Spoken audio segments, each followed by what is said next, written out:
relación con el incidente de Yakutia, han surgido muchas dudas sobre mis declaraciones y testimonios oficiales. Los más cínicos de entre ustedes han señalado la más mínima contradicción en mis relatos e incluso han mencionado supuestos tics en mi lenguaje corporal como prueba de engaño. De ahí que se hayan hecho acusaciones de actividad delictiva y encubrimiento. He hecho todo lo posible para ignorar esas acusaciones, ya que carecen de fundamento y por ende nunca podrían manifestarse en acusaciones oficiales. Sin embargo, en los últimos días, me ha quedado claro que estas teorías conspirativas han generado una curiosidad indebida por el incidente. Curiosidad que podría resultar bastante peligrosa. Dado que esta era mi principal preocupación a la hora de elaborar estas declaraciones, permítanme abordar el incidente de Yakutia con la máxima transparencia. La verdad, espero, disuadirá de nuevas inquisiciones. Antes de contarles lo que realmente sucedió, permítanme hacer una breve declaración. Esta es la verdad, aunque ustedes decidirán si la creen o no. Por supuesto, los invito a ver el incidente como un desafortunado accidente, como ya he dicho. También es importante que se olviden de este asunto. Les será difícil demostrar lo contrario. Pero para aquellos de ustedes que escuchen la sinceridad de mis palabras, no persigan la verdad más allá de lo que yo he hecho. Me temo que todos lamentaremos una decisión así de imprudente. El 24 de agosto de 2036, un representante del gigante de la energía alternativa Greenways International se puso en contacto conmigo en relación con mi prolífica investigación sobre la degradación termodinámica de las capas de permafrost del planeta. Aunque no era climatólogo como yo, el representante estaba bastante familiarizado con mi trabajo. Durante algún tiempo, hablamos de nuestra preocupación por el calentamiento del planeta y de cómo el deshielo de las capas de permafrost podría provocar la descomposición de la materia orgánica y la liberación de gases de efecto invernadero, lo que podría acelerar aún más el cambio climático. En concreto, el representante mencionó a Yedoma, una zona de permafrost rico en materia orgánica de la era del Pleistoceno, que en mis investigaciones recientes he descrito como una auténtica bomba de tiempo. Al parecer, Greenways tenía un interés por el Yedoma en el norte de Yakutia, donde el deshielo se estaba produciendo a un ritmo preocupante. La empresa me ofreció una fuerte suma de dinero para que investigara más a fondo el tema. Como a caballo regalado no se le mira el diente, acepté la oferta, preguntando únicamente que otros investigadores se unirían a mí. El representante no me lo dijo. En su lugar, balbuceó sobre los planes de viaje y el equipo necesario y otras cuestiones logísticas. Desde el momento en que acepté, todo avanzó a un ritmo vertiginoso. Pero supuse que la empresa estaba tan entusiasmada como yo.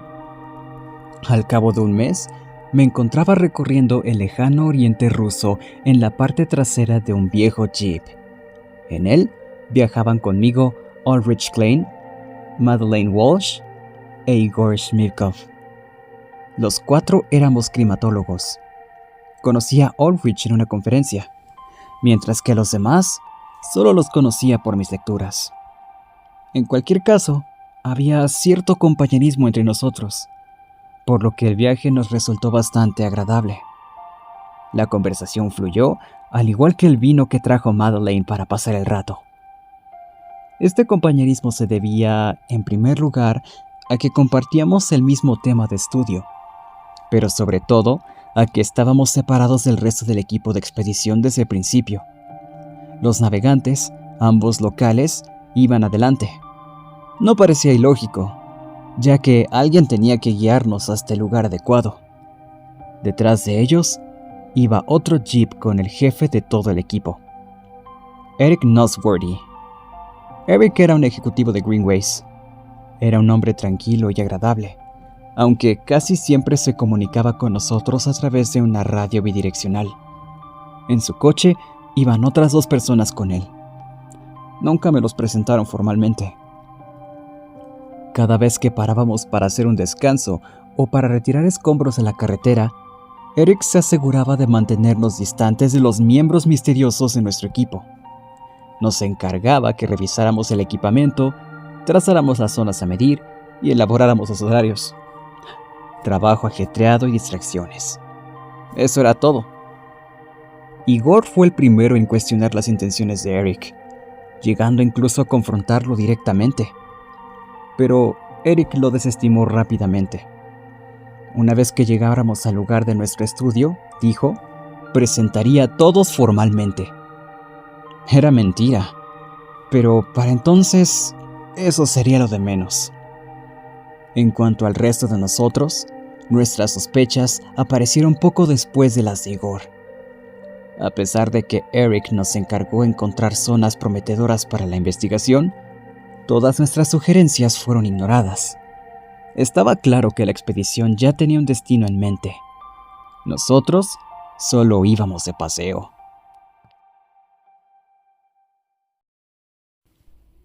Después de un arduo viaje a través de la impecable tundra, nos detuvimos. Eric anunció por radio que habíamos llegado a nuestro puerto de escala. Todavía aferrados a la esperanza de una verdadera búsqueda académica, salimos de nuestro vehículo alborotados. Recogimos nuestro equipo del maletero y nos pusimos en marcha con toda la intención de completar la investigación para la que nos habían contratado. Ulrich y Madeleine empezaron a recoger muestras de la Tierra para analizar su concentración de materia orgánica. Igor tomó medidas de temperatura y sondeó el suelo para ver a qué profundidad había penetrado el deshielo en el permafrost. Yo, sin embargo, estaba decidido a reunirme con los demás. Después de todo, sería de mala educación no saludarles. Eric y sus dos socios estaban inmersos en una seria discusión cuando vine a presentarme. Estaban tan centrados en la discusión que ni siquiera se fijaron en mí. Con el ceño fruncido y la voz baja, leían un libro negro encuadernado en piel. «Debe estar cerca», dijo un hombre calvo y musculoso. Un hombre fornido con gafas asintió con la cabeza. «Me dijo que no sería así». El hombre se quedó a medio decir cuando me anuncié aclarando mi voz. En cuanto me vio, cerró el libro de golpe. Me presenté y les pregunté sus nombres. El hombre de gafas era Eli y el otro Joseph. No me dijeron sus apellidos, pero no insistí más. Sin embargo, pregunté por sus especialidades. Pueden imaginarse mi sorpresa cuando Joseph respondió arqueología. Eric se sorprendió tanto como yo. Inmediatamente hizo que Eli y Joseph se marcharan. Le oí dirigirlos hacia el norte para que siguieran la búsqueda. ¿La búsqueda de qué? En aquel momento no podía ni imaginármelo. Eric volvió poco después para explicarme lo que había ocurrido. Por respecto a él, dijo la verdad. O al menos parte de ella. A Eli y Joseph se les había encomendado una misión secundaria. Una que él prometió que no era ni mayor ni menor que la nuestra. Recibieron noticias de un artefacto de importancia histórica en la zona y dada su proximidad al Yedoma de Yakutia, decidieron vincular nuestros dos proyectos con el fin de aumentar la eficiencia. Esto me pareció razonable, y me alegré de oír la verdad por una vez. Así que no se me ocurrió preguntar por qué nos habían ocultado inicialmente esta información o qué era este artefacto. En cualquier caso, volví al equipo de climatólogos para informarles de lo que había aprendido. Igor se alegró de que su intuición fuera cierta. Madeleine se dio por satisfecha con tal de que su trabajo continuara, y a Ulrich no le importó lo más mínimo. En general, la revelación no suscitó mucho debate. Seguíamos creyendo que teníamos una tarea que cumplir. Aunque nuestra misión fuera la menos importante, la climatología siempre ha sido tratada con mucha indiferencia. Para los no informados, nuestro trabajo parece aburrido e intrascendente. Naturalmente, como estudiosos del tema, no compartimos esa opinión y consideramos que nuestro trabajo es más convincente. Dicho esto, no negaré la repentina oleada de curiosidad que me invadió cuando oí a Eric, Joseph e Eli gritar de alegría. De hecho, Me apresuré a acercarme para ver qué era lo que les había hecho gritar. Los demás climatólogos e incluso nuestros guías corrieron también a ver. A unos 100 metros de donde habíamos estacionado los coches, había una extraña depresión en la tierra. Yedoma suele estar marcada por depresiones conocidas como alas, que se les forman debido al deshierro y la congelación repetidos. Sin embargo, estas depresiones nunca son tan pronunciadas como las que encontraron Eric y su equipo secundario. A mis ojos, que debo admitir que no están entrenados para clasificar este tipo de formaciones geográficas, aquello parecía un cráter. A juzgar por los niveles de erosión en el borde del cráter y la cantidad de tierra y nieve que llenara su depresión, el cráter se habría formado hacía muchos miles de años. Ahora bien, si me preguntaran qué encontramos en el centro de ese cráter, es de suponer que diría que un meteorito, aunque Greenways no habría contratado a un arqueólogo para investigar tal hallazgo, ¿verdad? No. Y mientras yo, de pie en el borde del cráter, observaba a Eli acariciar el lomo de aquel gran tomo negro, no lograba ver cómo un libro podía ayudarles a encontrar un meteorito.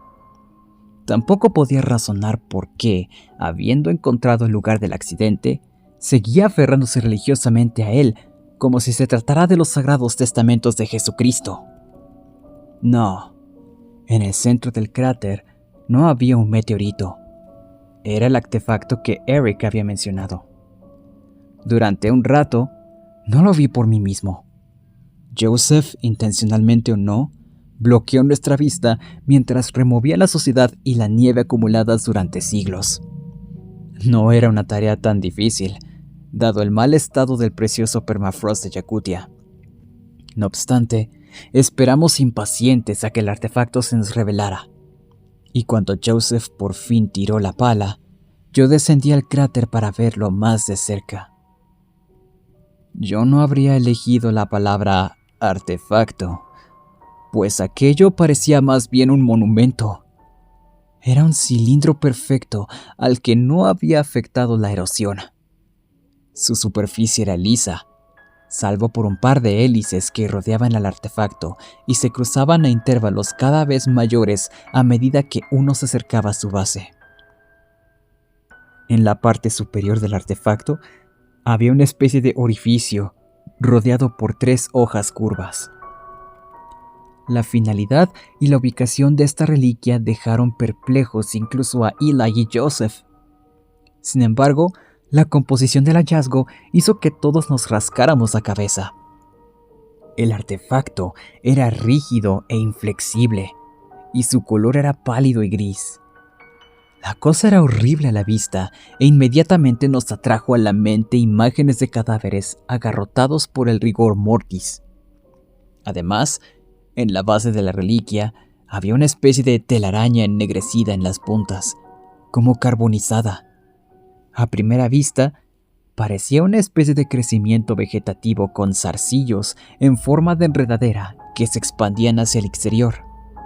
Sin embargo, a segunda vista, las enredaderas parecían más bien venas. Resultó que este crecimiento no estaba firmemente unido a la reliquia. Joseph cortó un trozo y lo selló en un vial.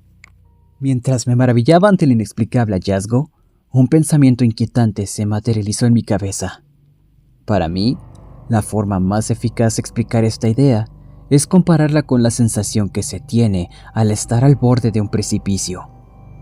Mientras contemplas esa escalofriante altura, una voz en tu cabeza te dice que saltes. Sin duda, la caída te mataría.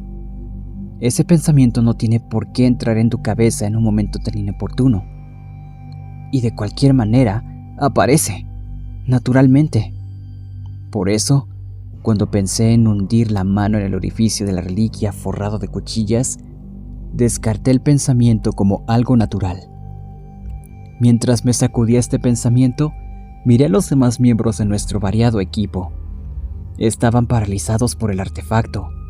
Independientemente de los pensamientos que cruzaban por sus mentes, miraban con un interés desmesurado. como si el carnoso monumento fuera un espantoso accidente de coche sin supervivientes. Madeleine repartió su botella de vino y brindó por el gran descubrimiento.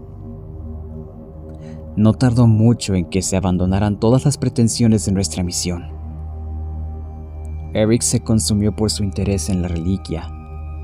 Cuando compartí con él algunos de nuestros datos preliminares sobre el permafrost, me ignoró por completo.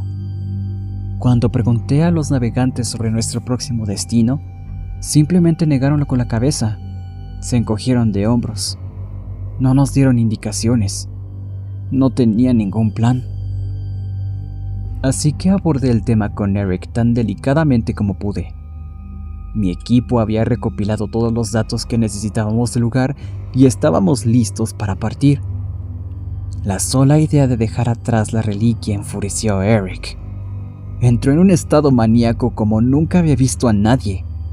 Me insultó, me llamó egoísta, ignorante e inferior, y cerró los puños con tanta fuerza que pensé que reventarían. No nos iríamos ninguno de nosotros. No hasta que hubieran estudiado la reliquia al máximo. Si mis pensamientos no estaban relacionados con el artefacto, no quería oírlos. El encuentro fue, cuando menos, inquietante. Sin embargo, me di cuenta de que todo el mundo había entrado en una especie de estado extraño. Ulrich y Madeleine se volvieron melancólicos, e Igor ansioso. Los guías se acurrucaban unos junto a otros y rara vez salían de sus tiendas, como si estuvieran perdidos en un mundo que les aterrorizaba. Mientras tanto, cada noche, Eli daba vueltas alrededor del artefacto mientras leía pasajes de su libro, del cual nunca se separaba de él. El más afectado, sin embargo, era Joseph. Se pasaba casi todo el tiempo cavando agujeros junto a la reliquia.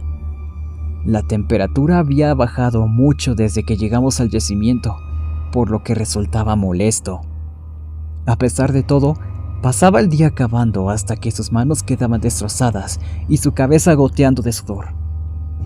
Por la noche, durmió en una tienda a pocos metros de la reliquia. No sé qué idea se le habrá metido en la cabeza, pero parecía desesperado por encontrar algo más que aquel brutal monumento. Todo el tiempo hablaba consigo mismo en voz alta. Por lo que parecía, mantenía conversaciones enteras. Incluso se detenía a esperar una respuesta, aunque nunca oí ninguna.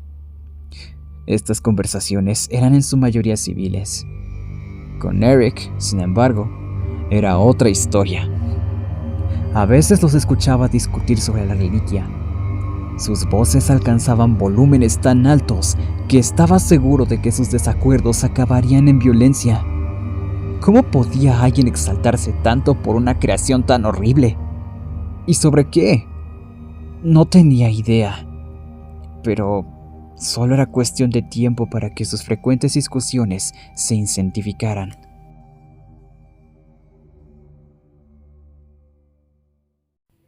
Una noche estalló una pelea. Estaba comiendo una patética cena de pollo y trigo islamita cuando oí un par de gritos enfurecidos. Al llegar al lugar, vi a Eric y Joseph intercambiando golpes hasta que ambos tenían la cara ensangrentada.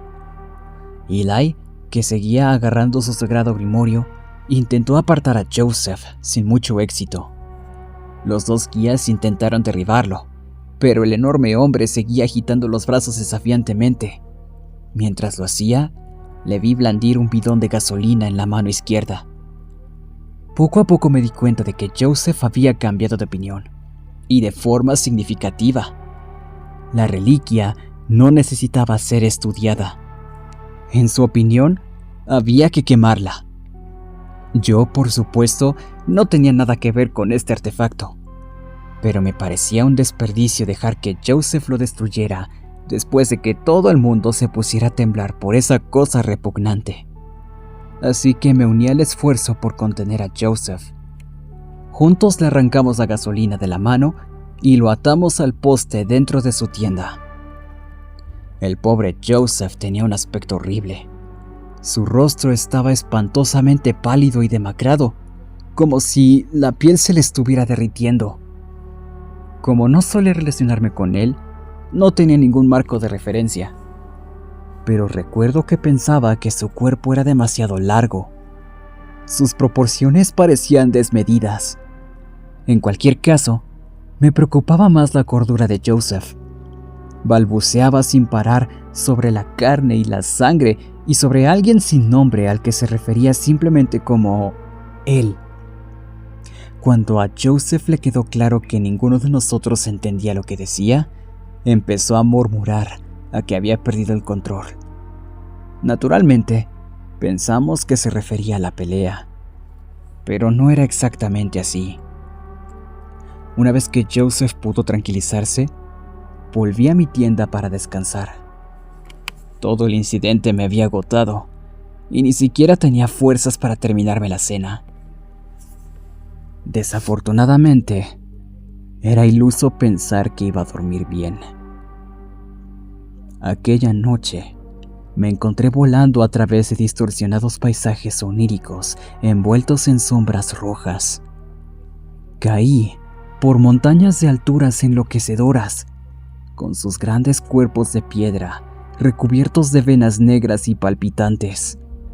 Y el mundo, tal y como lo conocíamos, se desmoronó tan brutalmente que no quedó ni rastro de lo que fue. En aquel paisaje infernal, una voz me habló. Esa voz era tan profunda y fuerte que pensé que era el mundo mismo hablando.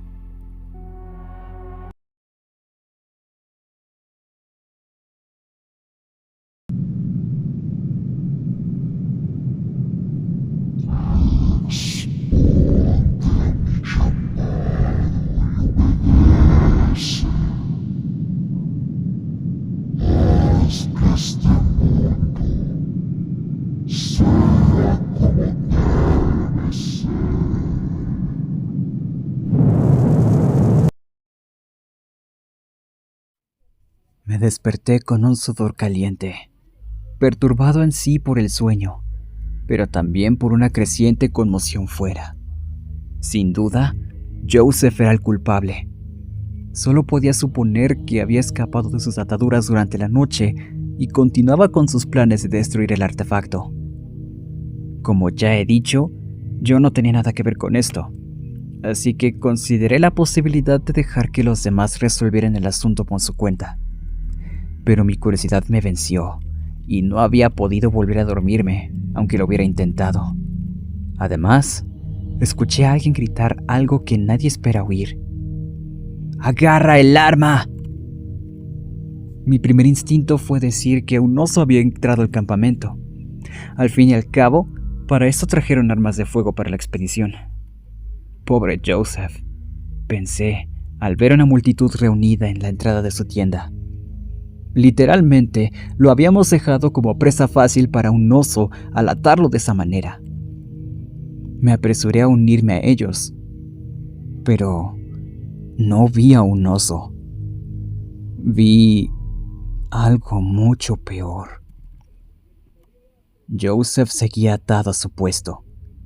Gritaba algo espantoso, como si le invadiera la agonía, la rabia o una mezcla de ambas. Desesperado por llegar al artefacto, suplicó que lo liberaran. Prometió no hacerle daño, solo quería tocarlo. Sin embargo, dejando a un lado las palabras inofensivas, nadie en su sano juicio habría soltado a Joseph. Lo que descubrí en esa tienda supera cualquier descripción, aunque haré mi mejor esfuerzo por contárselos. En pocas palabras, Joseph había mutado en algo inhumano. Sus extremidades se habían estirado más allá de la longitud de su cuerpo, como si quisiera zafarse de sus ataduras. Se estrecharon y se dividieron en una serie de tentáculos carnosos, cuyos bordes afilados brillaban a la luz de las estrellas. Asimismo, su cráneo se había vuelto delgado y oblongo. Una fisura le recorría desde la base de la cabeza hasta la punta de los folículos capilares. Incluso ahora, Puedo oír el repugnante crujido de su cráneo al abrirse y manar sangre. Ulrich, a quien no conocía por no ser muy religioso, se persinó y rezó. Mientras tanto, Madeleine vomitó en sus zapatos y salió corriendo indignada. Los demás nos quedamos de pie, asombrados. Nuestra mente no puede entender lo que no tiene con qué comparar. En lo que se había convertido Joseph no pertenecía a nuestro mundo, y por eso nos quedábamos paralizados al verlo. Nuestros guías no tardaron en llegar. Uno llevaba un rifle y el otro un bidón de gasolina. Si las balas no lo mataban, el fuego tal vez lo haría. Sin embargo, para nuestra sorpresa, Joseph no había perdido la cordura por completo. Todavía estaba lo bastante lúcido como para temer a la muerte. Gritando, Joseph arremetió con sus apéndices mutados. Cuando el guía con el rifle se acercó, uno de los carnosos tentáculos le agarró por la pierna. La sangre brotó por todas partes cuando el afilado tentáculo se clavó en su carne. Un segundo tentáculo le atravesó el pecho hasta el hueso. El guía, ya casi muerto, dejó caer el rifle. Mientras Joseph lanzaba el cuerpo sin vida del guía por encima de su cabeza, el segundo guía abrió el bidón de gasolina y la derramó por todas partes. Esquivando por poco un tentáculo, el guía sacó un cerillo y lo arrojó a la tienda. Al instante, todo ardió en llamas y Joseph chilló en agonía. Eric, que había tomado el rifle, disparó 3 veces. Los 2 primeros disparos alcanzaron a Joseph en el pecho. Gritó y se sacudió las extremidades en las llamas. Escuché cómo se rompían sus ataduras y temí por mi vida. Pero el tercer disparo le dio a Joseph en la cabeza. Tambaleándose, retrocedió, murmurando sobre el artefacto con su último aliento.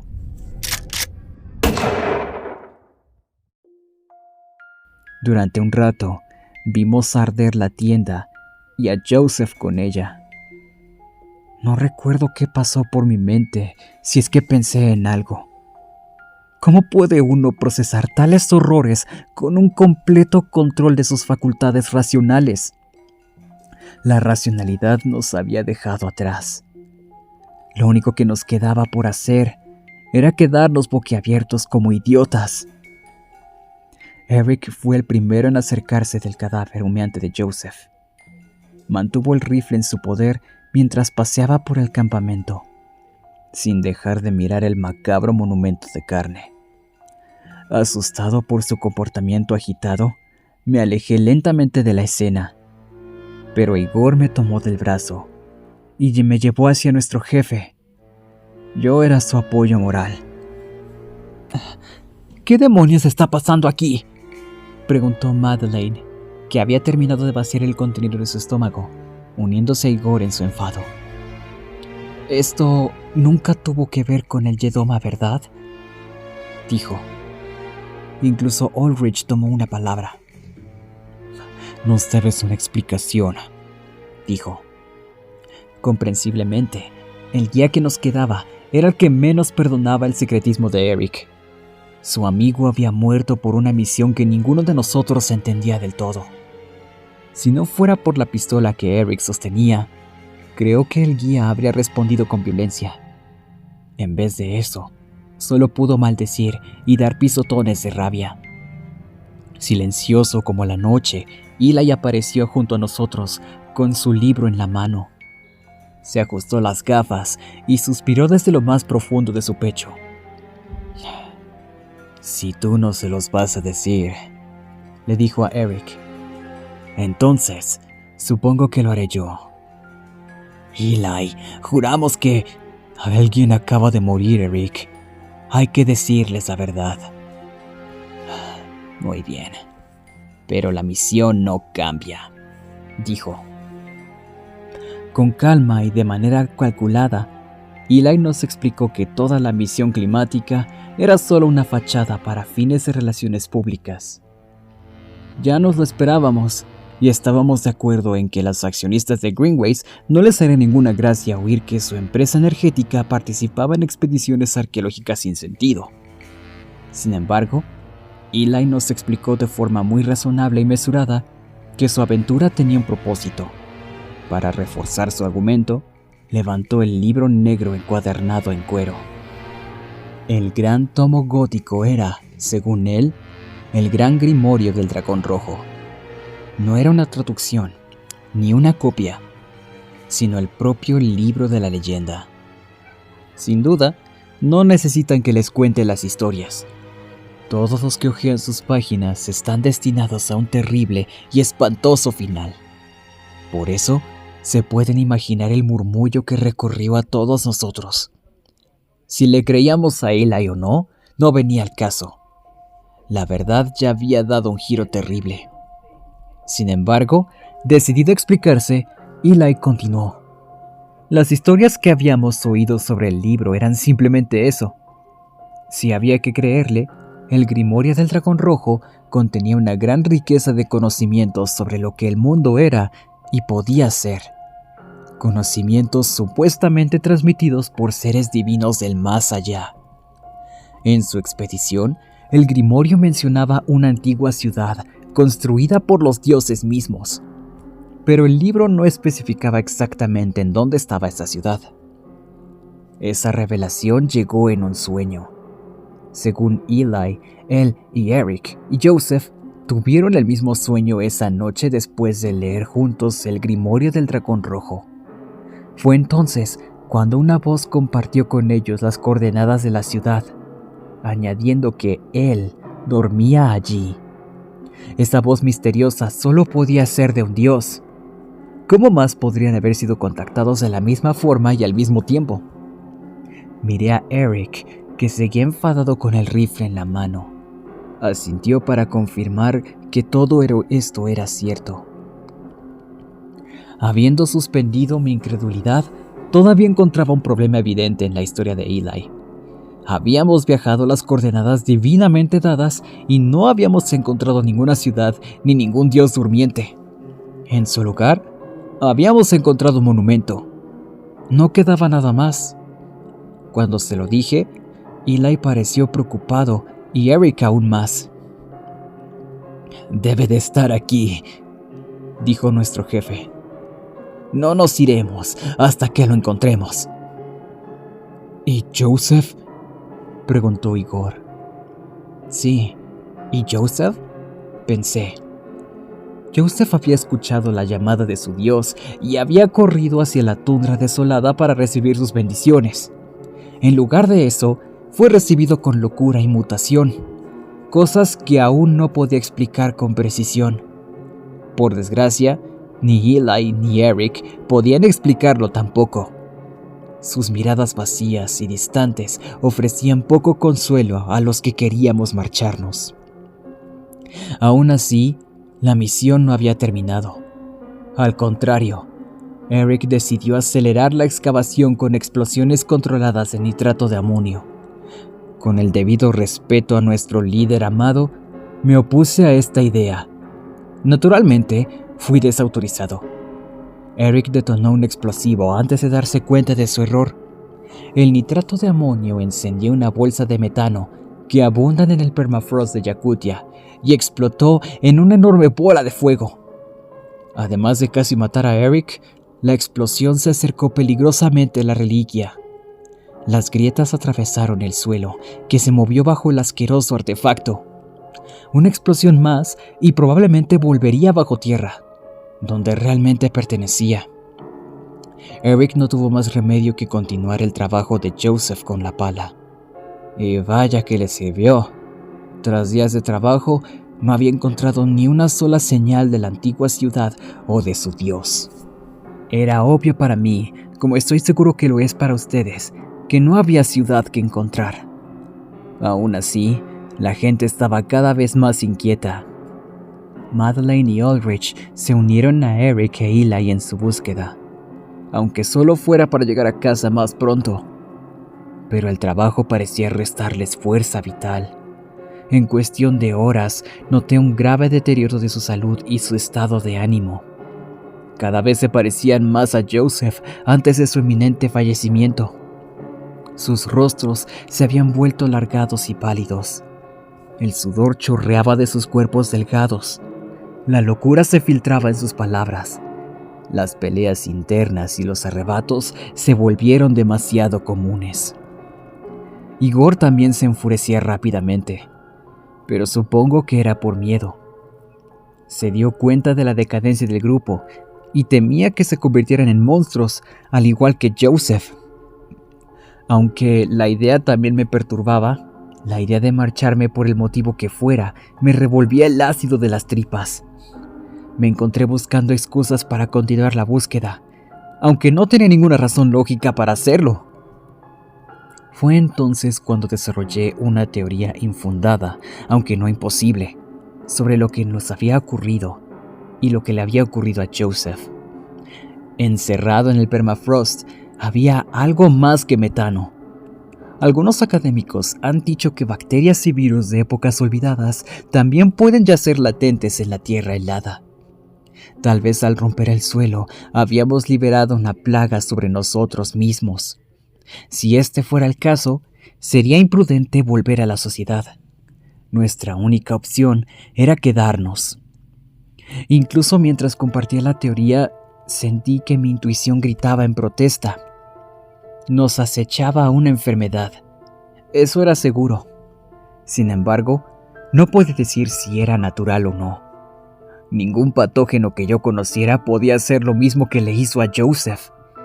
Pero los demás aceptaron mi teoría sin protestar.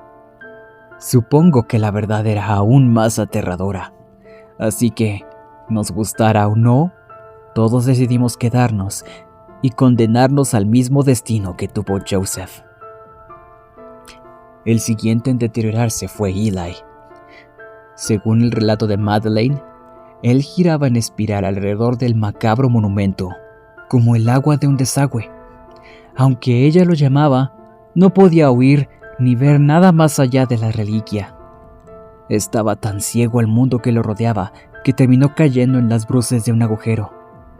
Al sacarlo, Madeleine lo encontró con fiebre y murmurando sin sentido. Cuando vi a Eli, ya estaba en otro mundo. Lo envolvimos en una manta y le pusimos un paño húmedo en la cabeza. No ayudó nada en calmar su creciente locura. No dejaba de murmurar sobre el cuerpo y la sangre y la purificación de la tierra. Sus palabras me parecían siniestras, pero las transformaciones físicas de Eli me repugnaban aún más. Sus extremidades se desprendían mientras sus arterias se hinchaban bajo su piel estirada. Lágrimas de sangre corrían por su mejilla y sus pupilas se dilataban hasta consumir todo su ojo. Mientras retrocedía fuera de la tienda, oí el gruñido tartamudo de un motor acelerado. Eric salió corriendo detrás del coche sin dudarlo, gritando como loco. Escuché el chasquido de su rifle y el rugido del coche al detenerse. Después de un breve silencio, el rifle volvió a sonar.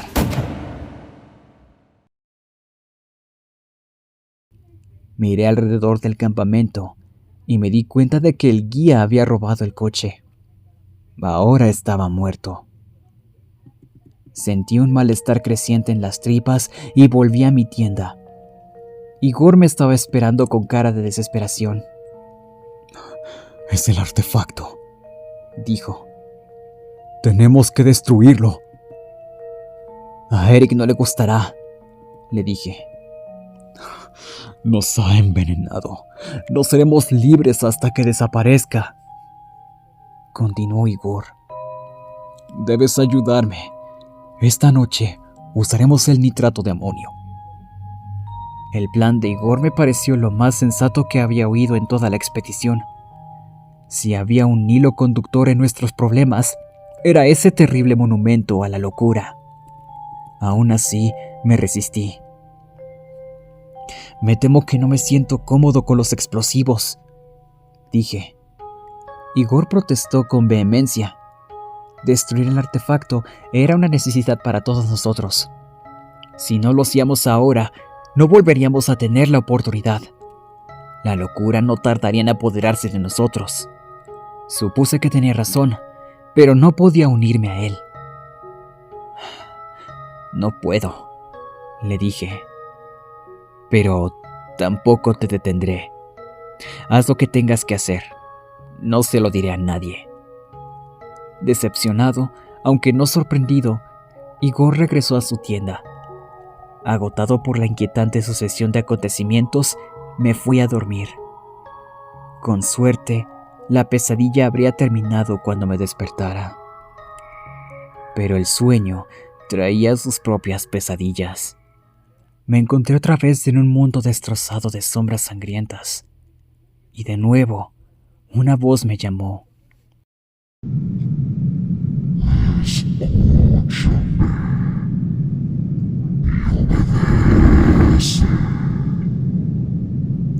Decía. Su timbre oscuro y torturado sacudió el tejido mismo de mi sueño.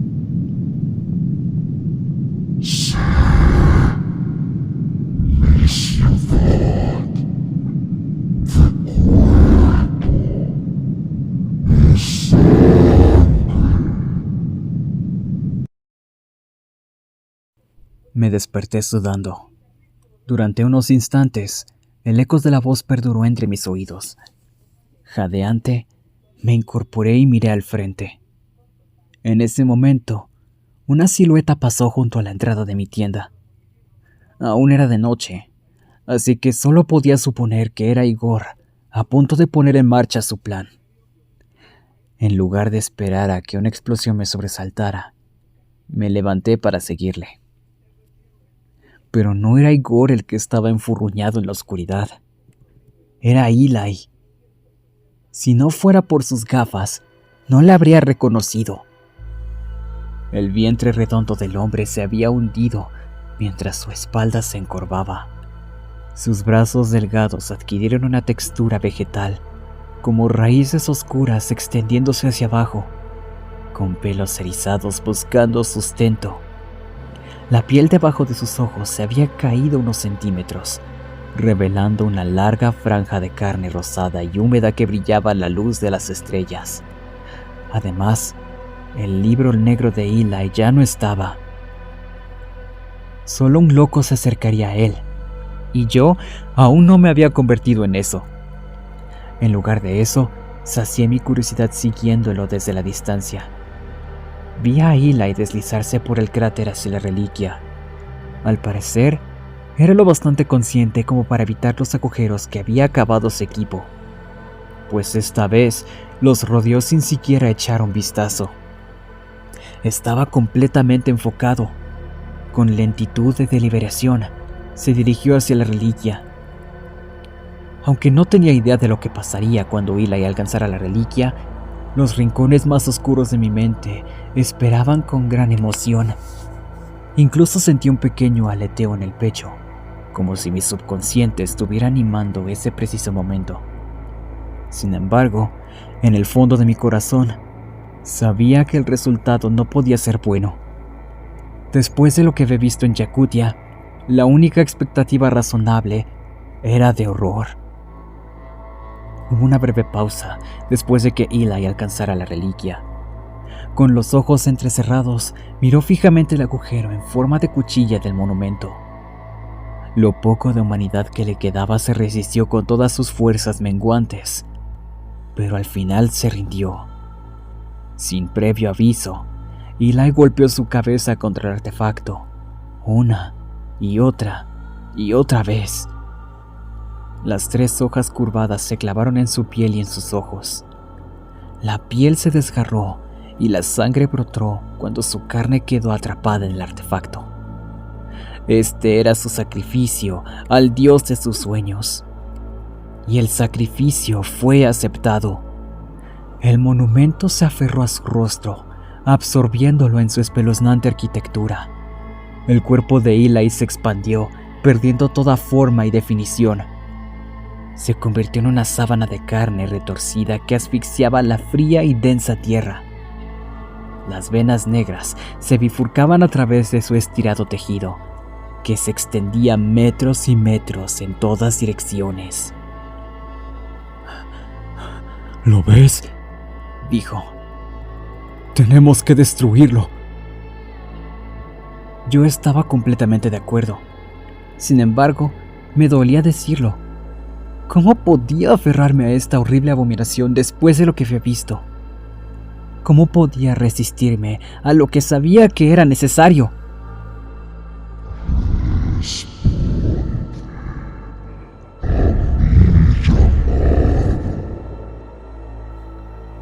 Oí como esa voz de mi cabeza me hablaba.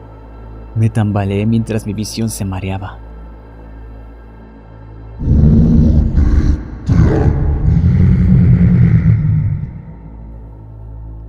Habló en la realidad despierta. ¿Estás bien?, preguntó Igor. Sí, mentí. Hazlo. Debemos hacerlo. Igor empezó a acercarse al artefacto carnoso cuando sonó un disparo detrás de mí. Instintivamente, me agaché para evitar el daño. Cuando miré hacia atrás, vi a Eric de pie, con su rifle echando humo. Por suerte yo estaba ileso. Igor, sin embargo, cayó de rodillas. La sangre le corría a chorros por la pierna. Es lo que él quiere, dijo Eric. No puedes interferir. No te lo permitiré. Corrió hacia el cráter mientras Igor se ponía de pie tambaleándose, con la culata de su arma. Eric golpeó a Igor en la cabeza una y otra vez. Al tercer golpe, el detonador se le cayó de la mano. En contra de mi buen juicio y de la voz que me arañaba el borde de mi oído, me apresuré a recogerlo. Tuve éxito y conseguí llamar la atención de Eric. Aprovechando la oportunidad, Igor cogió hacia el monumento con el nitrato de amonio en la mano. Eric ni siquiera le miró. De algún modo, sabía que el destino de Igor ya estaba sellado. En cuanto Igor se acercó a la extensión de carne ondulante, un tentáculo salió disparado. Le rodeó el cuello y tiró de él hacia adelante. Igor soltó los explosivos y clavó las manos en la tierra. El zarcillo venoso lo arrastraba sin carga y la sangre ya manaba de su garganta. Podía oler el hierro en el aire. En cuestión de segundos, el manto de carne lo consumió. Igor gritó con un tono desgarrador, pero solo por un instante. Cuando su cuerpo se fusionó con el colectivo, la masa palpitante se expandió, creando extraños pilares geométricos que parecían diseñados por un arquitecto cruel y retorcido. Eric me miró con los ojos brillantes y llenos de venas, haciendo una mueca. Sus fosas nasales se encendieron y su labio se contrajo. Al mismo tiempo, una grieta se abrió en su frente. Tumores rojos y bulbosos emergieron a través de la fisura, formando ojos, bocas y huesos. Volví a oír la voz, esta vez de los propios labios de Eric.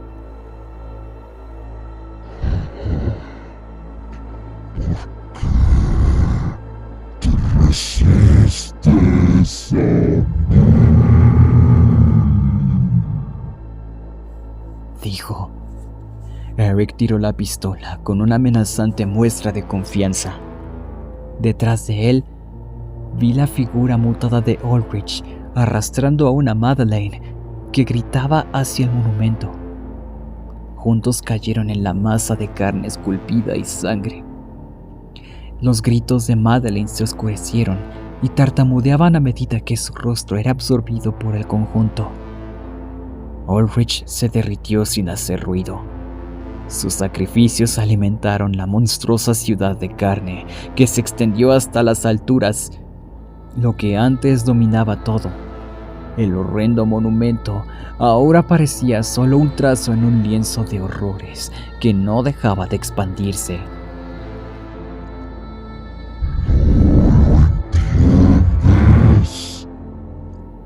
Dijo la voz. Mi señal ya recorre la tierra, infectando las mentes de todos los seres vivos. Se unirán a mí y creceremos hasta que el mundo esté hecho de carne y hueso. ¿Quién eres tú para detenerme? La tierra se ha descongelado. No puedo ser enterrado ahora. Yo no era nadie. Cuanto más se filtraban sus palabras en mi mente, más me lo creía. Era un siervo, un esclavo, una oveja para su sacrificio. Mi cuerpo estaba perdido y mi mente abrumada por la grandeza de aquel dios. Eric me agarró del tobillo y me arrastró hacia el frente para unirme al resto. Me sentí tentado a dejarlo. Sin embargo, cuando me acercaba a mi muerte inminente, vi los explosivos tirados donde Igor los había dejado, a escasos centímetros de la ciudad corpórea. En mi fugaz identidad, desperté lo que me quedaba de voluntad y recordé el sencillo plan que Igor había trazado. Mientras accionaba el detonador, esperaba que el dios se equivocara. Quizás aún pudiera ser enterrado.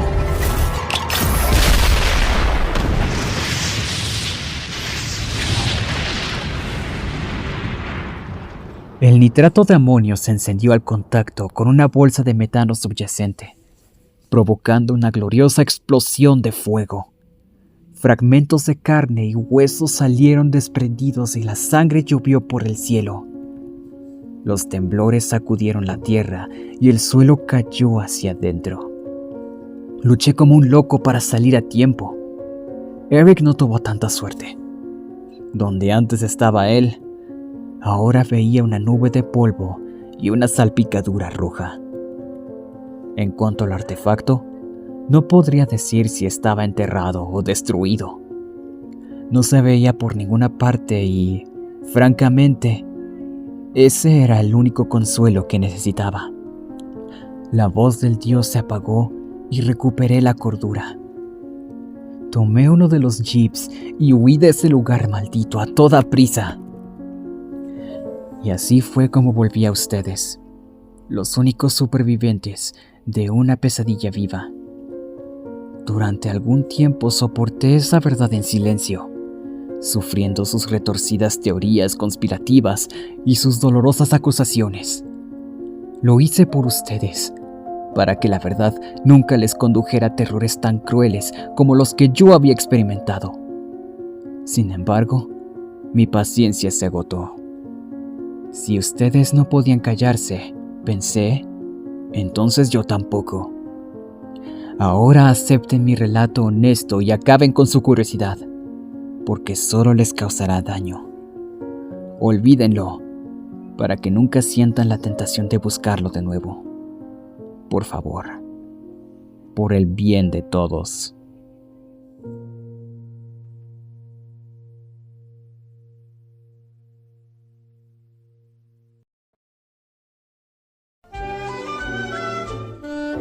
Espero que les haya gustado. Si fue así, no olviden dejar su like y compartirlo con sus amigos. Si aún no están suscritos, les invito a que se suscriban al canal para más contenido como este. Les ha hablado Matt, y nos veremos hasta la próxima historia.